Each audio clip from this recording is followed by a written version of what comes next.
Salam entrepreneur UC Onliners. Kini kita masuk pada materi atau modul yang terakhir dari strategi pemasaran, yaitu tentang marketing mix. Marketing mix diawali dengan 4P. Memang sekarang sudah berkembang lebih banyak lagi, ada sampai 7P, bahkan ada yang bilang ada 8P. Tapi kita akan masuk pada materi yang 4P, karena 4P ini merupakan basic. 4P ini merupakan singkatan dari price atau harga, kemudian ada tentang promotion, promosi, ada tentang place, tempat atau distribusi, dan yang terakhir ada tentang produk. Nah, 4P ini sebenarnya kalau kita pelajari, ini harus berkaitan dengan apa yang kita pelajari di minggu-minggu sebelumnya. Modul-modul sebelumnya kita telah bahas tentang 3C. Kita bahas melakukan analisis SWOT, kita juga melakukan tentang segmentasi, targeting, dan juga positioning. Oleh karena itu, ketika kita merumuskan sebuah marketing mix, itu benar-benar harus sesuai dengan target atau positioning yang hendak kita lakukan. Kenapa? Karena kapan kita memilih tempat untuk menjual atau memasarkan produk kita, berapa harga yang akan kita jual, kemudian produknya seperti apa, promosinya seperti apa juga, itu tergantung dari STP tadi. Jadi kita tidak bisa memisah-misahkan.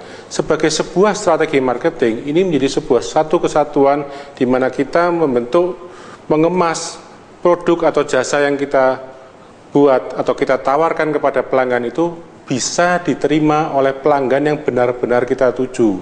Jangan sampai kita misalnya melakukan promosi tetapi salah sasaran, salah media misalnya. Oleh karena itu, kita akan bahas satu persatu dalam video pembelajaran berikutnya. Bagaimana kita melakukan promosi, bagaimana kita melakukan pricing, bagaimana kita juga melakukan masalah place, dan bagaimana produk itu ada berapa jenisnya, ada tentang apa saja, demikian juga bagaimana soal distribusinya.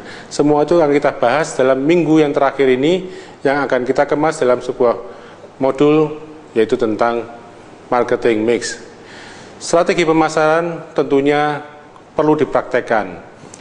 Banyak teori yang telah kita pelajari dalam 4 minggu ini, mulai dari 3C, kemudian analisis SWOT, kemudian juga STP dan marketing mix.